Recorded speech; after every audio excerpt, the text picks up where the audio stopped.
So we're on slide 3. I think 3 main goals that we'll go throughout the day as we go from IT to SES in the afternoon. First is to review progress to date, and I think for the most part we're at least where we had hoped to be. So we're meeting or exceeding expectations.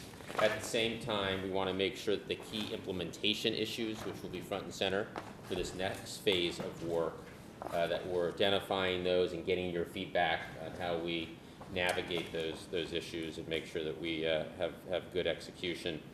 And then third, we're going to be sort of looking forward to where do we want to be in March, which is our next meeting, in terms of going beyond the pilots being in good shape so we can start government-wide rollout, and so setting key goals and targets for each project as to where we want to be in March so that we can continue the momentum into 2012 as we also begin to take on new topics likely in the next meeting.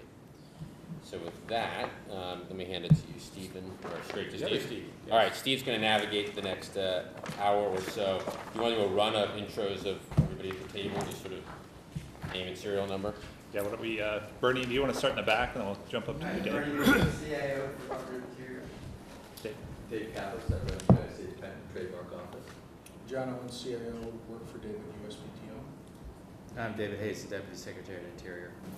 Tony Miller, Deputy Secretary of Education. Dan Harris, CIO at Education. Scott Gould, Deputy at VA. Please, We got Steve. Roger Baker, Assistant Secretary at VA.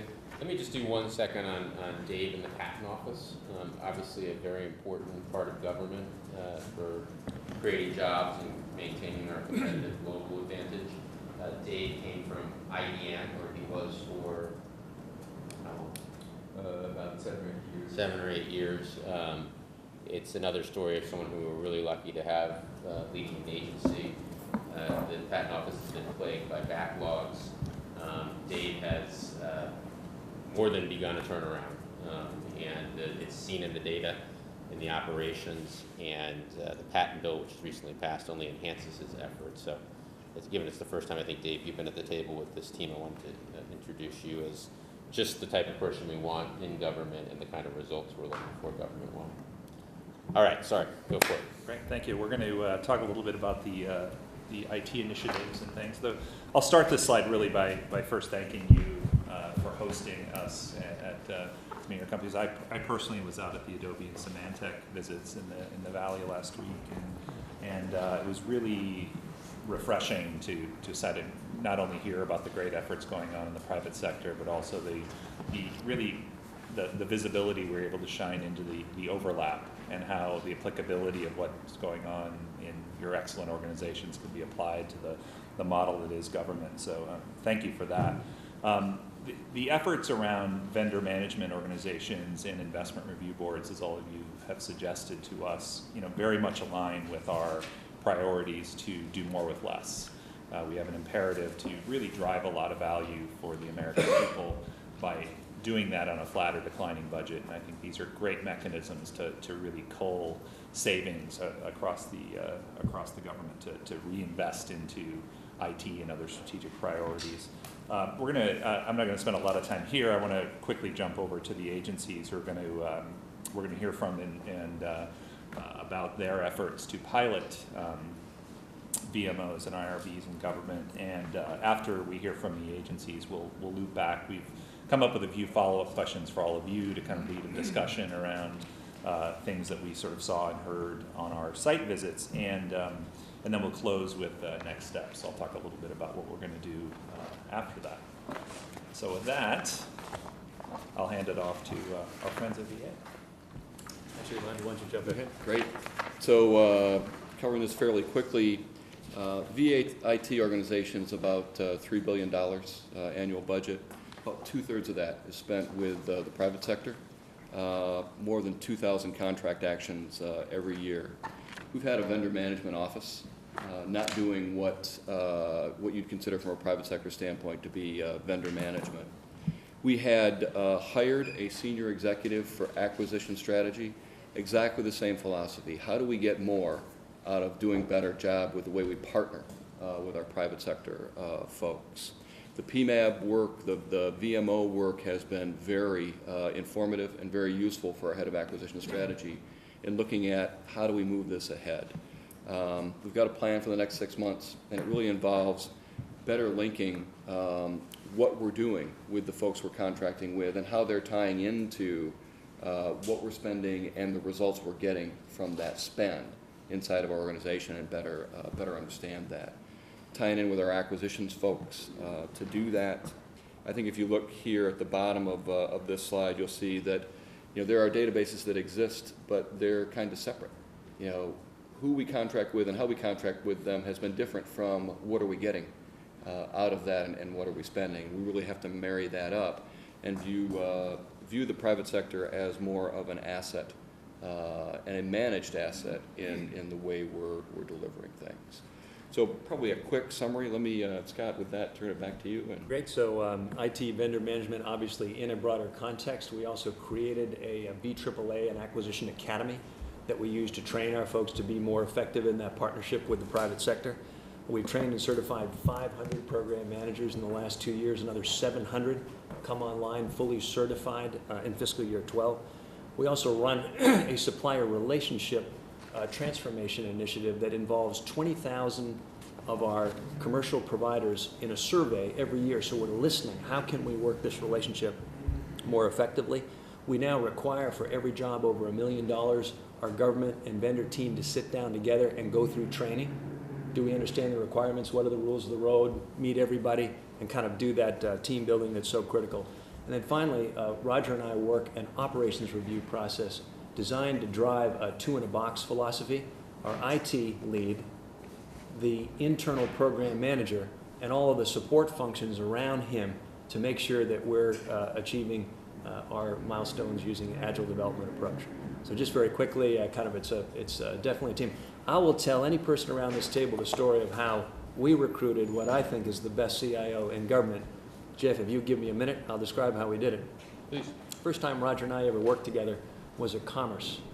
We decided we needed skills like you all have at that time in the mid-90s, and we went out and hired a headhunter, went out and got 80 plus applicants, screened to 12 on an interview, and sat down, and this guy popped to the top. So I go to my boss, who was then Bill Daley, now currently White House Chief of Staff, and I go, "Sir, this guy's a leader. He's going to be able to make change happen. I'm not sure we can get him." He goes, "I have an idea." 2 days later on a Saturday, Roger's out in his backyard grilling. His wife leans out the back door and says, "Air Force One is calling. Secretary Daley is on the line. Will you take the call?" And the answer was yes. He was on his way to China with the president at the time. I thought if you want your name discussed, that's probably a good place to have your name discussed. So I thought you'd appreciate the story. It's just really hard to get great people. Roger's one of them. He's back in now for a second tour. Just like You call him back. yeah. It was the big salary we offered him with it. So. thank you, Scott. You bet. You? Our friends at PTO. Okay, well, Steve, thanks. I don't have as fun a story as Scott does. I'll start off by saying that my CIO, John, like myself, has a long career in the private sector, so it's sort of a similar philosophy, something Scott and I have talked about from time to time, and the need to get private sector thinking into the government relative especially to IT-related decisions. So relative to the VMO project, like VA, USPTO had a VMO before this project came along, but we saw the project as an opportunity to turn it up many notches. Indeed, the project has turned out to be exactly that. So we participated in the site visits, and I think it's fair to say we've learned a lot, and we're turning our VMO office into a much more central focal point of our IT transformation efforts and management of our business of IT services. We are making some progress right now relative to staffing, learning from applying lessons from the site visits and the best practices that we've been exposed to as a part of this effort, centralizing some of our purchasing, actually all of our IT purchasing, dealing with much more robust cost estimation processes that are so central to getting it right cost-wise on IT. We've learned some valuable lessons, including some really important ones from this project. The criticality of oversight and feedback of vendors on essentially like a day-by-day kind of basis, like a continuous real-time basis. This goes to Scott's point also of, you have to treat vendors more like a team, more like a team effort. When you put, two-in-the-box approach is great, but other approaches that we're using that are creating much more of a collaborative environment around vendor relationships. Something that doesn't come that easily to the government, but this project is giving us, in my view, a lot of cover, frankly, a lot of impetus to do that. So we're getting much better visibility into the vendor management process. We are viewing our portfolio now in a much more holistic way, using the VMO process and looking at it as a tool for future development of our IT initiative, something that frankly I don't think was in our DNA before this project came along, and this is one of the things that we've learned. So we're working on a number of projects here on a 6 to 12 month timeline, working on currently putting in place a dashboard driven, so a very metrics driven approach to vendor performance reviews, so they can see what we're measuring. We can talk with them about what we're measuring. There's no hidden agendas. We're all on the same page, and we all know if things are going well.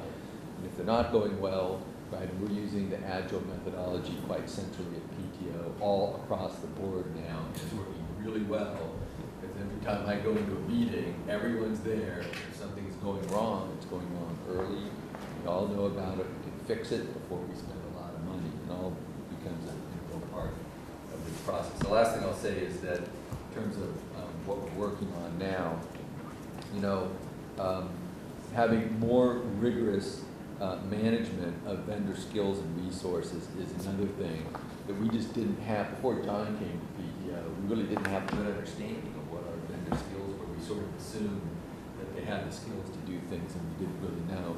We're now managing those skills and resources, looking way out over the horizon, trying to understand who's got the skills we need, how do we help them, encourage them to develop the skills we need, so that when we need a service, they're able to provide it to us. So we've learned a lot, got a lot of work to do, but we're actually very pleased to be part of this project. Just give a sense of where this is headed. We're doing 4 different pilots, quick update. We've done 2. I think Stephen's going to pivot us now to the review boards. That's right. And then we want to open this up for discussions. We found common implementation challenges across all 4 pilots. That's right. And part of our next steps discussion is going to be how do we scale this across government? And so we'll get to that as well. Education? Sure, Dan, go ahead. Sure. Tony's going to talk more about the lessons learned. I'll give you kind of a 30,000-foot view of the Department of Education. The annual budget, a little over $65 billion, 500 million of that IT spend.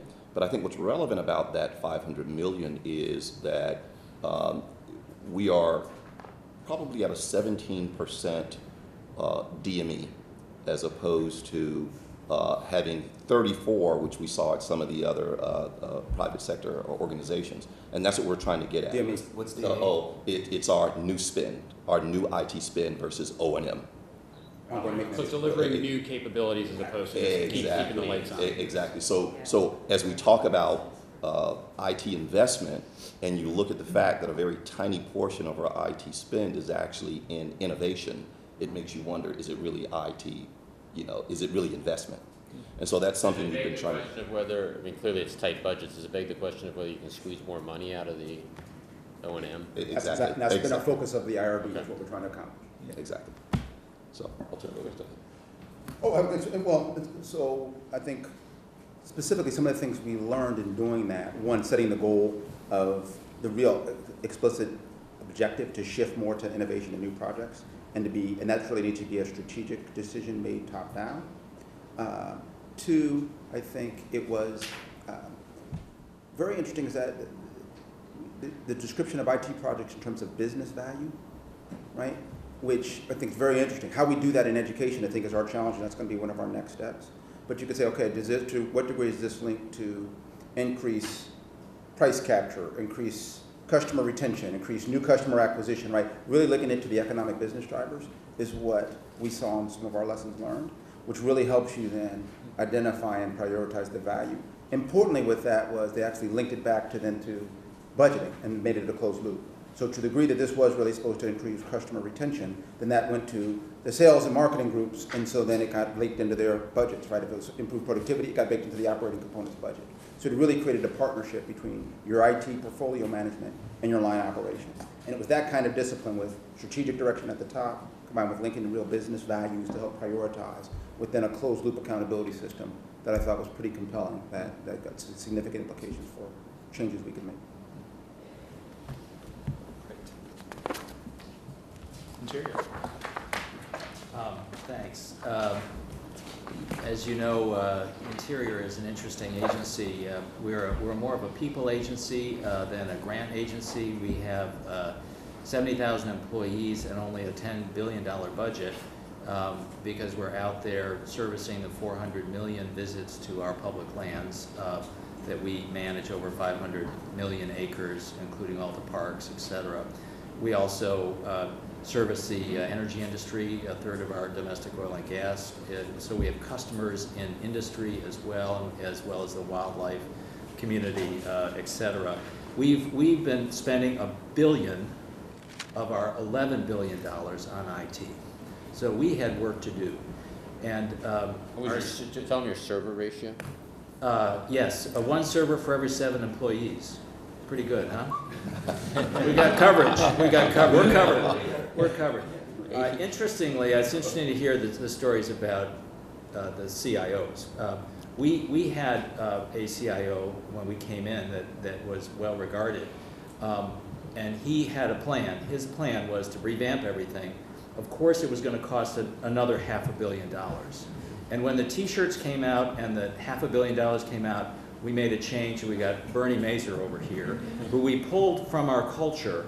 He was the CIO for the Fish and Wildlife Service, which is a 10,000 employee unit of our agency. So but he's outstanding. That's a terrible thing to say. But I mean, he's part of our culture. But that's been an enormous help, to be honest, to have somebody who understands our culture. Let me just say, our piece here, our pilot's been focusing on how we do reviews of our major projects.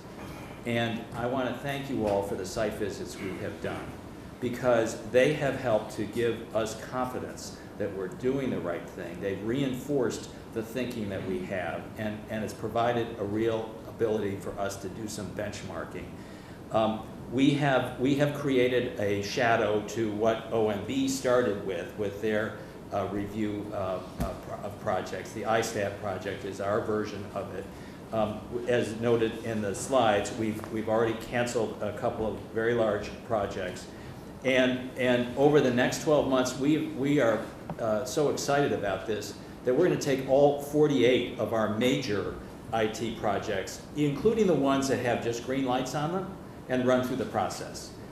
Because we're finding that through this process, not only do we find problems in terms of administration of the contracts, but probably more importantly, and this is something that's really come through from our discussions with you all, we're finding projects that don't really line up with our priorities. Now you guys have your business priorities, and there's a little bit of a difference for us. But we have our business priorities too. It's a little bit more of a social ROI, if you will. But with the Secretary's priorities, the President's priorities, we're finding many of our projects are just a sort of legacy, and they're running fine, but query whether we still need them. So we're excited about that. We also, I will say, we went to Adobe, Symantec. Thank you, Enrique, for your hospitality. We also went to Aetna. We're going next week down to Tampa to OSI restaurants. We got very good insights. Just a couple of quick insights in terms of Symantec. And the vendor management side has been a big problem for us because we are so decentralized. And there is a tendency to sort of bureaucratize the discipline that you want to get in vendor management. And we got the insight, don't confuse discipline with bureaucracy. keep it simple and informal, which is really kind of the interior way, and that's working very well. We're having a lot of conversations as opposed to creating new structures and that sort of thing. So you can see what our plan is over the next year. We are organizing our portfolio by business lines, per what we're learning from you. We're putting in charge the business managers. For example, we have a big law enforcement section, both for our Indian lands and for our park lands, and we've got a lot of IT under that. We're going to put our head law enforcement person in charge of that, of looking to see how our IT is matching up with her needs as overseeing all of our law enforcement activities. And then we're doing dashboarding big time. We're going to create a new contracting center of excellence and build up the vendor management, as the other departments have talked about. And as I mentioned at the end, we're going to do these ISTAT performance reviews on all of our major projects. So thank you very much. This has been extraordinarily helpful for us at Interior. Great. Thank you, everyone, for your discussion there. And after the site visits and after sort of examining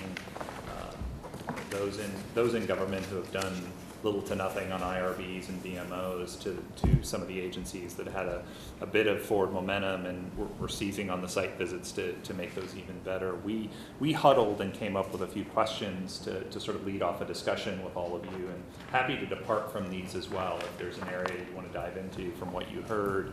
But one of the big things we sort of struggled with in I think in sort of analyzing what we were doing and looking at what you all were doing was really around risk-taking.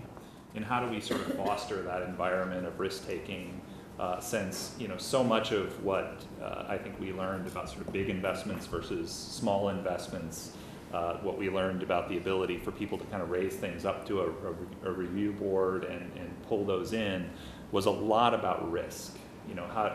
Fostering an environment where federal employees feel good about sort of sticking their neck out, not afraid of failure. We'd love to just some perspectives on risk management and how do you foster risk-taking in your organizations. I don't know if you want to talk about that now, or I can go through all the questions too and kind of wrap them all up into a set of discussions. Why don't you race through them and then we'll just let the conversation Great. go. So the second one was about functional cooperation between functions. What we noticed in our site visits were there was a lot of coordination across different disciplines.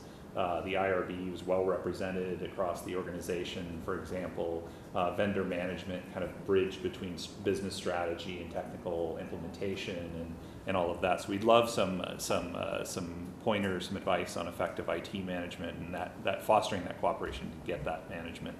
The third was around trade-offs. Making trade-offs, we sort of bridged into discussion with education around how much of our investments are new investments for new functionality, how much is for maintaining old. We in government don't track depreciation as part of that pie, and so I'd love some maybe perspective on that, since maybe we should, given the legacy infrastructure we have, and inspiring to clean out that legacy infrastructure in the pursuit of forward progress, but would love to get perspective on that. I know you've been involved in PMAB for a while, so through the lens of the government where we don't have necessarily shareholders in the same sense, we don't have a stock price to look after or a profit margin, how do you translate those trade-offs in a way that you've maybe thought applicable to government? And then the last part of this, would love to know your involvement in these processes. How often are you involved as the senior leader? Is it often? Is it not very often?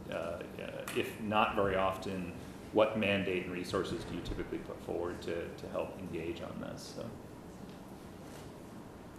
Comments? Questions? A lot of big questions. Yeah. Maybe let me start out. It's a 400 level. Yeah. This whole question of reporting problems and challenges, and I think at the root of all of this is really the establishment of a set of leadership expectations and behavioral norms for the organization. For example, we have a norm that says the fastest way to get into trouble in the organization is a failure to report bad news early and personally. So any executive who has a series of direct reports, that direct report's failure to report bad news and having that bad news come from someone else or some other part of the organization is viewed as a major infraction and failure in that executive fulfilling their obligation to the organization. That's a norm, it's a behavior, and over time, what you find is people begin to surface what's called early alerts. This hasn't gone bad yet, but it might. And I want to make certain I beat the bad news to you. So you really go from chasing problems to being in a position to scan potential problems. But I think a lot of the issues that you're raising are really going to turn out to center around norms. On the reward and risk-taking, and then I'll pause, I think you have to think about what does the organization recognize and celebrate and clarity of thought around good ideas that don't work versus poor execution and omission of rigor, of clarity of thought.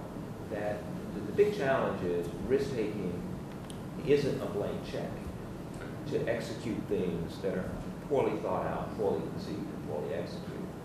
So what you have to do is give people a mental model of what represents good risk-taking. And then as you find and identify people who are willing to do that, you have to celebrate and recognize the fact that we tried. We all thought it would work. It didn't work. That's a good thing. Success is often the progressive elimination of failure. That's great.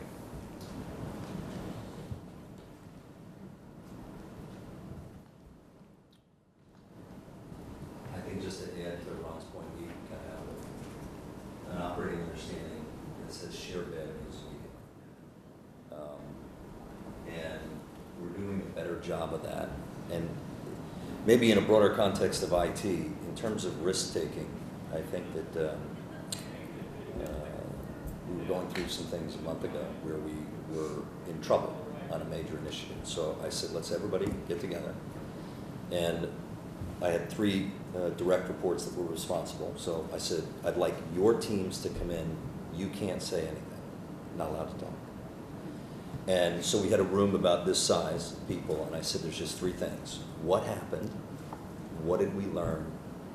And what are we going to do differently to get better? And I think when they realize and see that it's not a butt-kicking or a punitive thing, that we really organizationally, institutionally just want to identify and do a diagnostic of what happened, saying it's one thing, doing it, but you got to always reinforce it until people feel a little bit more comfortable, and it's always a journey. So in terms of risk-taking, and I also like to, whenever possible, point out personally, without embarrassing anybody other than myself, mistakes that I've made and what I've learned and how to remediate. Because I think if you do that and you show a level of vulnerability and authenticity, it's easier to follow. I would just add on to that. I think Greg made several important points, as did Ron.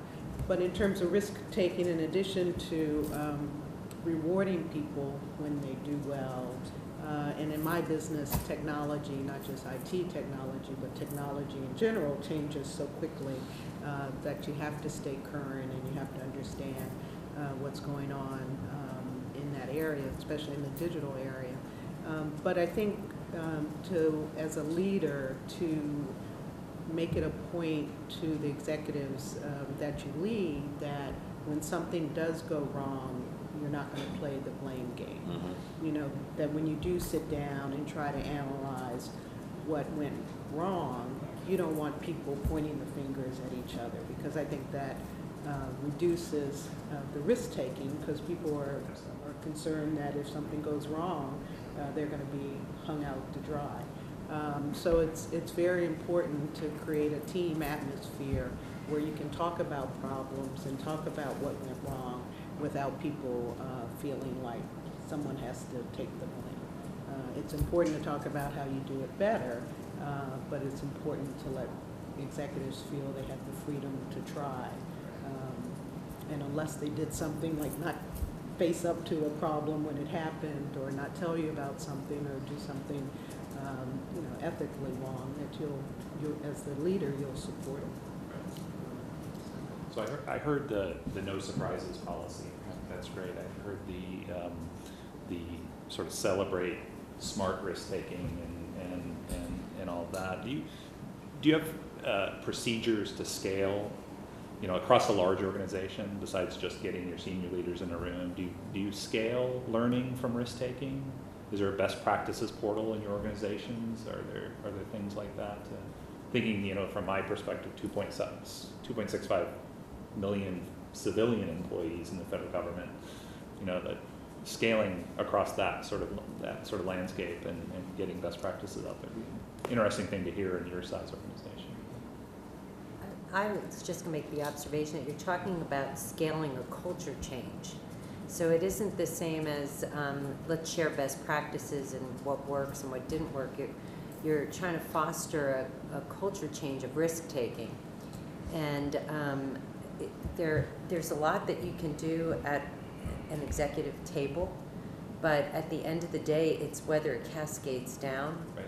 And my guess is, and I'm making all kinds of presumptions about the culture here, but my guess is that there's probably a lot of passive resistance in the grassroots, and a lot of the senior people may be appointed, and they just sort of hunker down and wait until the next person comes in, and violently agreeing around the table and then trying to say, okay, we've all decided we're going to be a risk-taking culture, so everybody go do it. I think it's got to start from the bottom up, actually. So I don't know if it's about creating a portal or creating an environment around the senior team. It's also inspection. Is it cascading down? Do people know it's okay to do this? And sending some of the senior leaders out into the lower levels of the organization and see what's going on. Because this is like major surgery, trying to change a culture, and just yelling, okay, everybody take risks. There could be a lot of unintended consequences if you do that too. So in terms of sharing a best practice, it's a tricky thing. You know, it's like I made this spectacular mistake and no one yelled at me. I mean, that's kind of a hard thing to scale up. Do you are there tactics that you employ to lower risk surface? In the federal government, for example, you know, IT traditionally has been these big monolithic systems that the risk surface is tremendous. I mean, hundreds of millions of dollars spent on projects that fail, and you just have to walk away from the sunk costs. Are there things you do to kind of scope that in? Well, you mentioned a number of things. I heard people talking about agile process. I mean, at the end of the day, it's having the right scope, short enough time frame, with measurable results. And the question, and Gail used the word inspection, is do you have real inspection of each of those milestones? See, I think what happens is people get to the milestone, they're about 98% successful or 90% successful, and they get the check mark. Okay, that's good enough. That's not good enough. I think that you have to inspect it to the short enough scope or short enough time frame, and you hit 100%. Because what happens is if you don't hit 100%, you let it through. Now you're always catching up, and so the inspection at that milestone we think is critical, and that's one risk reduction approach that we take. I think a couple of other points I couldn't agree more with the notion of this hitting the milestone. First you round from 98 to 100, then you round from 95 to 100. Pretty soon 90% is exactly. And so that level of real rigor and adherence, partly because acknowledging the miss is fundamental to learning. Because only then do you ask yourself, what should we have done to get the other 2%? So that is fundamental. I think the other thing, and this has been applied in not so much in the IT domain, but establishing what are the innovative projects that represent this year's cycle of innovation, if you will, and then publicizing the teams associated with that and the outcome of those projects.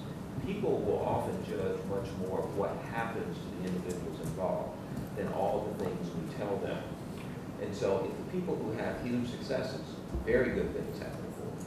And if the people whose projects weren't successful, nothing bad happens to them. That is probably one of the most important, powerful signals that you can give to the organization, again, assuming that you have good execution and reasonable rigor on it. Can I make just one other comment about these projects?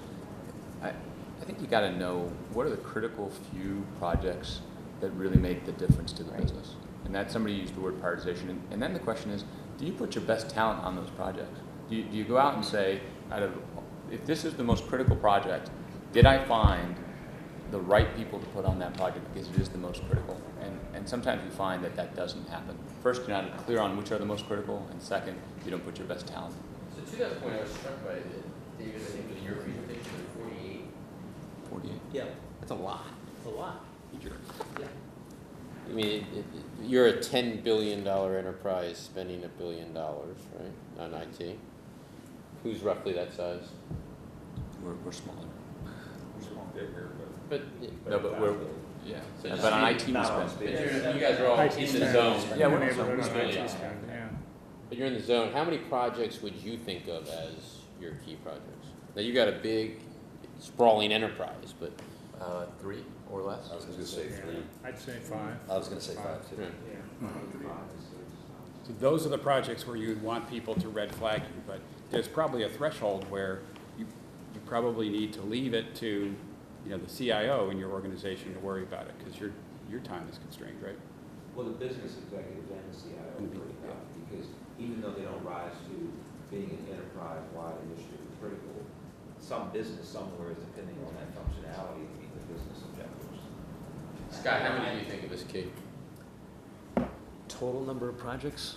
Been through that list 100 times. Roger, what would you say it is? Well, like the high priority hand, is it? I'm trying to make We focus on 16 major initiatives. 16? IT is a companion in About 130 60% of those. ongoing IT projects as part of those 16 major initiatives. But let me just make a slight comment. That 16 projects sounds reasonable for the amount of work you're doing. I'm saying, what's critical for your success? 16 sounds very reasonable, but there's probably, if one of those doesn't go well, VA still functions. But what's that, that project that is going to make VA that much more effective and efficient? And if it doesn't happen, it's going to be harder to run the day-to-day operations. And how do you get that 16 to being, like, I'll give you an example for us. We're going to convert an ERP system. We're going to go from one version of an ERP system to another. It will touch everything in the company. Getting the right people and the focus across the business is critical. If that goes badly, customers will have a problem, our employees will have a problem, and so that is critical. And so the question is, what are those smaller number projects? It's interesting because I think smaller number but much larger things. So at the secretary's level, I think that you'd say there are 3, from a VA perspective, and that's what does he expect the organization is spending its entire time on making sure are successful. That then translates into, if you will, 16 at Scott's level, 130 at my level, but there are Roger, 3 did we things. move to the second thing you said, Enrique, was moving to the talent. Do we in government move talent to most Absolutely. important projects? That's great. Here, I'm not sure that is applicable everywhere. Right. Well, These guys are leading. Well, everyone at the table is leading edge almost definition. Yeah, That's but right. certainly at VA, I mean, Scott and I have had this discussion before. We have projects that we have to talk about not having the right staff on. And as I pointed out to him, you notice that's never our fix the benefits backlog project. That always has adequate staffing and the best staffing. So there's a prioritization and a pecking order that goes on in those things. I mean, frankly, I'm sure you guys all know this. If the benefits project were to not succeed for some reason, I would be saying. Describe what it is. Oh, sorry. So we are completely automating the process of adjudicating veterans' benefits. We have a tremendous backlog in that area right now because it's very paper-bound. 160, 170 day type backlog? That would be very kind right now, yeah. Worse. Yeah. And 800,000 in queue, to process. And, from my standpoint, the one that will have me sitting in front of the secretary explaining why something went wrong is something at that level. There are others that we pay attention to. And I think to the point you've got, you pay attention to them, but you have those that you just know the whole organization has to be focused on. Can I throw in a thought here? I think we're talking about the scale-up problem, right? And I think the fact that we have such a large number of projects we want to put through the ISTAT program tells us, and it's true, that we at the top don't have good visibility into what all of our critical systems are. Now we know we know about some of the critical systems, our trust fund management programs, our financial system programs that we're working on. But I'm sure there are others in these 48 that we don't know. And I think that's part of the scale up challenge that we have, which is to create the discipline so that all the departments undertake this exercise, because otherwise IT is not in the federal government, at least I think in many departments, seen as such a core business practice as you all have understood it to be. And it's been seen more as a service function as opposed to an enabler to push your initiatives forward. And this exercise, I think, is changing that dynamics. Well, the irony is that given that, you're probably spending more on it than less. Yeah. Because since it's not getting the inspection, since there's a huge amount of legacy systems here that just require an army to keep running, your balance of innovation gets smaller and smaller. And if you just said, okay, these are the 5 projects that really matter, and anyone else that's working on the rest of this stuff, we need to start redeploying you. I mean, part of this is tiny incremental mission creep on each of your legacy systems that is just become the price of running your IT shops. And to just say, okay, freeze. We're not buying any more servers, we're just freezing, and then we're gonna take these top projects, we're gonna get senior leadership to focus on it. It seems like you'd actually reduce your budgets at the same time. Let's get to two comments to follow, and what Yota said, this notion of where you are on net new versus existing. One of the questions there is always, every year, our CIO gets asked, he comes into a room and we talk about next year, and it's always 10 to 15% efficiency on the core. I mean, he's got to produce 10 to 15%. That's brilliant. And it's not a surprise. 10 to 15% meaning what? 10 to 15 in dollars. So it's 10 to 15% less. So cool. For the same service level. For the same service level in the core. So cool. There's no, and it's not a And the core surprise. meaning legacy operations. That is so And cool. so he's got to do that, and it's not a surprise. I mean, he knows he's going to have to do that, and so he's thinking about it all year long. And So we're actually compounding the other way, because I guess as we're not reducing, we're adding. Right. And to the degree we have contracted services. The core gets bigger in new development. Gets Right. And if we have contracted services, the contracts don't extract that. We've Right, kept so any contracted spend doesn't bake in a 15% year-over-year reduction, and so then you get locked in. And so what happens then is some of that money will go back to IT for what are the new innovations, but some of them may get redistributed. So that's one concept. Second concept that came up in the discussions was the notion of dashboarding and some of the process. The next question I'd ask you is, what actions are you going to take based on what you see on that dashboard? Because what we see oftentimes is, and this happens at our own company, dashboard gets put up, people look at the red, yellow, greens and see what's going on, and then they don't know what action to take. And I think the next thing you want to think about with the dashboarding process you're putting in place is, so once you see, how will you take action? What are the changes you will make? And that has to become a discipline that has to be learned in the organization, because it's almost it's too easy to say, okay, we saw it, it's a yellow, it's okay. And by the way, the other thing, I mean, Ron started with it and Greg continued, the accuracy of what that dashboard really says is critical. So the two things, accuracy in reporting and what you do.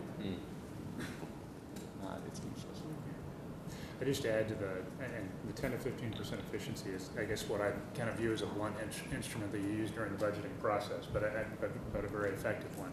And as I'm thinking about how much, you said 17% is on new, and the rest is on maintenance and operations. Well, and I don't know what you characterize as operations. 60 and 70. I presume that's technical operations. Is new or? No, 60, 70 is running existing. So 30 to 40, so double, 2x what you are. Yeah, that's right. So we just simply, when we come into the budget season, the blunt instrument is we constrain spending on the maintenance and operations. You just constrain it and say you're not going to spend over this amount, and you're going to come into us on maintenance items as an example. You're going to come in and describe to us what it is beyond break fix types of issues that you're working on that we really need to be spending this money on. And what you find is there's a lot of things that fall off the list as it relates to maintenance when you really dig into it. So there's kind of a precision in understanding what you're spending it on, and they're always big numbers. I mean, these are huge numbers you're talking about. but precision and understanding what you're spending it on, because you typically will put that stuff off to the side and say, let's talk about the 5 really important projects. And you really do need to do the legwork on the stuff that's not as exciting generally to talk about. Yeah, I agree with that. I think you may find some of your biggest productivity gains can come from focusing on the maintenance end of the development spectrum, because that's where the systems are broken, where they're generating rework, where they may be generating dysfunctional activity. So I think that's the other thing that's going to drive your maintenance costs strategically is lack of architecture. Yeah. So that development creates new environments and creates inefficiencies. And so the question that I haven't heard talked about is how do you think about the architecture of the systems, and so that the development is supporting a simplified architectural environment as opposed to creating much more complexity. But in the Department of Interior, what we are doing, as David noted, is we don't use the term architecture in the department because it just scares our stakeholders. But we do use the term about business domains. And what we are doing, as he noted, is our deputy assistant secretaries for business domains, whether it's like support domains for human resources, financial management, procurement, they're all taking a grasp on all of those activities, applications, as well as business processes that are ongoing through all the different departments. We've got 48 major applications, but we also have about 150 others. That we will never be able to truncate it down to 15 based on what our mission is. We cover the American landscape, so we will have a need for applications for law enforcement, for wildland fire, for energy and oil extraction, for volcanic sensoring monitoring. We run a lot of dams in the west of the Mississippi, so we're going to have a need for the SCADA system and all of that. But what we are doing is an application rationalization in those areas so that we can move those down. And it's really following like enterprise architecture approach. I just don't say that publicly. I would tell you, back to the comment about the numbers of projects, given a Department of the Interior, for example, since we're talking about it, you've got different areas that have their own IT function. So I'm saying inside, if you go to wildlife, if that's one of the areas, that's got some small number of projects. That's not what we're saying across all of the Department of the Interior. They're a holding company. They're a holding company in effect, so in some ways. To what degree do you does your IT shops use ongoing competitive benchmarking to ensure that you're keeping track? And how much is that embedded in terms of the culture in your kind of performance and capability assessment? Absolutely. So Gartner has a lot of data, and we tend to use them as we just go to them. We get data from them, and every year we're benchmarking ourselves against what they're saying are the best practices. The other thing is we look at it in every aspect of our enterprise, so not just IT. And what we do is we don't try to think about we don't pick let's say, we want to be like this company. We want to be best in class in every line item. So we say, who's the best in R&D? How do we be as good as they are or better? And so we kind of go through it. So benchmarking is pretty core. The other thing I find that you're really going to get the biggest savings is, are we really clear what we're trying to get done? And then there's a comment here about getting cross-functional alignment. That was one of the questions you asked. How do you get cross-functional alignment? Ultimately, and I do think this starts at the top, which is there's got to be clarity on what the enterprise is trying to do. And what you can't tolerate is that when you go into each function, they come up with their own different set of what's important to the enterprise. And I see that over and over again in our own company. I mean, we say, this is what we're going to go do. Everybody's clear. That's where we're going.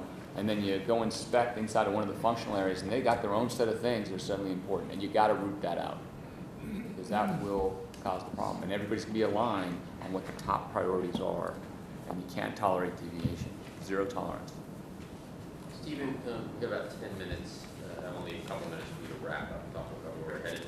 Any questions that you want to pivot toward for the final few minutes, or anyone at the table? I do want to talk about sort of our next steps too, so maybe we can jump to that. Well, why don't we? Yeah, the same topic we haven't covered, I think, is important to hear the comment on it, if I may. And that's the whole question of CEO involvement. Because I think the leadership and the tone the leadership sets is just fundamentally important. And I think everyone's in a slightly different business. In our business, I actually chaired our IT steering committee. So it was very clear that we viewed this as a part of our competitive strategy. This was not viewed as an overhead or expense or cost center. This was essential to achieving our business mission. And we had different levels in the organization that met before it got to the steering committee. But how the CEO signals the importance and the discipline and the rigor and the kind of adherence to cultural norms is extremely important. How much time did you spend on it? The CIO was a direct report to me, so I met with her regularly on a routine basis. And then the steering committee was met about once a month, sometimes every 5 weeks or so. The meeting might be an hour and a half, 2 hours tops, and it was focused on variances and the really critical issues. Those are quick projects. Yeah, what we call the enterprise initiatives. The other thing that I think Enrique was really referencing is that in business, a lot of businesses, and ours in particular, the planning process was the resource rationalization and alignment of purpose. If it wasn't sanctioned in that process, it didn't happen.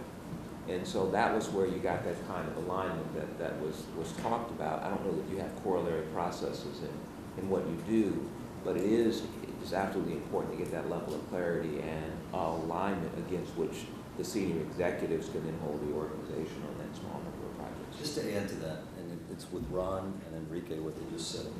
In IT, I find it so, because IT can be this mythical, complex black box of software releases and next intergalactic servers, and We like it when you believe that, by the way. and I would say that we really try in Motorola for translation, common language, business impact. Translation of the project, common language, and business impact. When you get that kind of clarity, that should produce X priorities for each of our companies, top 3 or 5 priorities. It's very important then to have the interconnectedness of the priorities, in this case of our direct reports. So the business top 5 priorities may be A, B, C, D. HRs that are connected to that are Z, Q, and so on. And you see that interconnectedness. The other thing on getting functions and cross functions to work is more productively is from an IT standpoint, we really focus on the business process, which transcends functions, and less about HR, finance, supply chain. So as we're also going through a very complex ERP upgrade, and our biggest vulnerability at the moment is order management, and it's a legacy system that's been in Motorola for 30 years. Order management is the Achilles heel nerve center of our business if we get it wrong. So we focus on the deliverables around the order management system, and when you focus on the deliverables of the process, by definition you engage and interconnect the individual functions. The last thing we do in what Ron described on these updates, it's a small thing, but I find it helpful. Instead of going to a steering committee meeting or we sit around and say, okay, Tony, give us the update, and he does 40 slides. The rule is everybody gets soft copy 2 business days in advance to review it, and when we come in, there's no presentation of it, there's a discussion of it. Everybody, you got to get it out in advance, and everybody has to take the time to read it. So we're not being educated at the meeting, we're spending the meeting on doing the diagnostic of where we are against it. It's a small thing, but really powerful. It's important. In our case, the CIO reports to the president and chief operating officer, so I'm only involved once a quarter, but it's on those 3 systems that we do. But what I do differently is I go visit the CIO in his office and say, what the hell's going on, off the record. And you don't shoot the messenger, going back to the first discussion we had. Yeah. But then that tells me, I say, well, how can I help? And he said, well, I really need you to go over here and, at least be aware of what's going on. And I may do it, or I may have the chief operating officer, but, we'll bring people in when we're having problems just to give support to that group. So I would say that, I'm pretty intimately aware of the really big stuff. Ours is supply chain management, which order entry is part of that too. And these are huge projects that last over a long period of time. So you do have to break them into pieces. The other thing, I'm just going back to the first question you have, is that what we have in terms of risk, we just say that you can't solve a problem if you don't make it visible. And that's just the code inside around the world in our company. So, if anybody's shooting messengers or, either publicly or privately abusing somebody for failing, that's not a good thing. Now, if they're not performing, that's a different thing to your point. But and the thing is, if you have anybody that violates that, it can destroy trust, immediately. So you really have to watch it. Okay, Stephen, you want to talk about where we're headed? Great. Slide 10. So we're focusing in both areas: vendor management offices and IT, portfolio management, investment review boards. Vendor management offices, except for a few sort of shining star agencies, is relatively a new concept and something we are going to have some time to spin up. IT portfolio management, investment review boards, IRBs have been around the federal government for probably about 15 years, but is largely a mechanism to do budget scrub, not do strategy. And so I think the big pivot we learned in the site visits and the things we're going to drive across the government, both of these, is really the strategic nature of these. The first step I think we're going to take, and this is after meeting with a lot of agencies and following the on-site visits a couple weeks ago, was to create a maturity model. And I think use your organizations as the far right, use a lot of the government as the far left, and talk about the prescriptive steps we're going to take to get between them and how agencies can kind of work their way up the model to do all that. We're going to do VMOs in these pilot agencies and start to drive this behavior and try to template the maturity model based on what we learn in the model of government. So expect more there. Got a few agencies that are doing it now. IRS, actually, who's not at the table, is also doing great work in vendor management. It's a self-funded organization, very aggressive. No vendor can walk in the building without going through the BMO before they interact with anyone inside. And so they've got real clarity across the board. And that sort of dovetails into what we're doing in IRB. Beyond the maturity model, beyond starting to really look at the pie chart of new development and ongoing, we're launching a new effort to look at agency-wide portfolios. And this effort will be one that really kind of gets to your point on mission creep. Different missions and different bureaus. What we tend to see is that the core infrastructure group that does all the commodity stuff, the bureaus and the offices and the missions out there all have separate objectives at the top, and we need to build consistency across that and start looking at how do we boil the funnel or sort the funnel to the top three type things. And so building a mechanism by which we start to look at that portfolio left to right, what is the mission, objectives, goals, how are we rolling that in, is an effort we're going to do.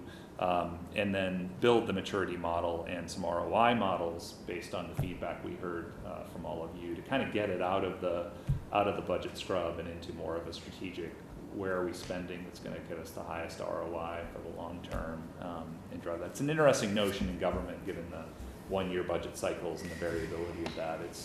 We can't always launch a project with a 3-year window. We have to kind of do things in this very agile mode, and so we'll pull that in as well. And so expect more on these kind of coming out of the pilots. Expect us to come back and probably vet our maturity models with your teams to help us fill in the blanks, because I think there will be some blanks. We didn't get everything there, and then we're going to aggressively scale this across government. One thing. Yeah. I was going to say, as you look at scale, when you look at the VMOs, you really want to have some clear, visible wins, because if not, what will happen is, to the point about discipline versus bureaucracy, if you don't get a couple of wins where people can say, yeah, this is running better as a result of the work done in the VMO, people will quickly start saying this isn't doing what we want, and they'll start fighting it. So you got to get wins, and you got to say we're negotiating a new telecom contract, and we used to spend X and now we're spending Y, and Y is less than X, and that was as a result of this work. And you got to celebrate that success to the point that was made earlier, but it's got to be really clear, or people can say more bureaucracy. What are we doing? It's not helping. We've seen I a was little bit gonna of that just in ask- government with, like the Department of Agriculture moved from 21 email systems across the infrastructure to one. A third the cost per mailbox per month. Fantastic. And you know, and it wasn't really a VMO motion, but we'll find those. And, Exactly. That's a drive good idea. those. That's great. Great. Yeah, I was gonna just ask the question of the organizing principle around the VMOs. So is it, each agency has one? How do they interact with GSA? It seems like each agency is big enough to leverage maximum buying power, but, you know, is that the case across the board? If I'm gonna sell to government, do I go through many front doors? How does it work? Many And front what's the doors. smartest thing to do? Yeah, today it's many. It's sort of an infinite number of front doors depending Is that on a where your good entry end point. state? I don't think so. And so I think there's multiple things we do. One is look at least at the agency level, having a single door, I think is a good thing. With incentives around small business and other things that I think are smart for the country. And so looking at that, I think there's a strategic sourcing motion that we need to do across agencies as well, especially on commodity type things. I launched last week a kickoff with something called Shared First, a Shared First policy. It'll start to look at sharing procurement across agencies, getting good prices, and driving that. And I think that's not necessarily just a cost saving mechanism, it's also a time to deploy type mechanism as well. And so we're going to start to look at opportunities to drive those. But if we just solved it at the agency level and start to get a single VMO for each agency, or at least major agency components, I think that would be greatly reduce the complexity of interacting and streamline, and you know, produce a buying power phenomenon that we don't see today, per my 21 email systems at U.S. Department of Agriculture. So. We should break. I think good progress. We got a lot to do to keep up this momentum for March.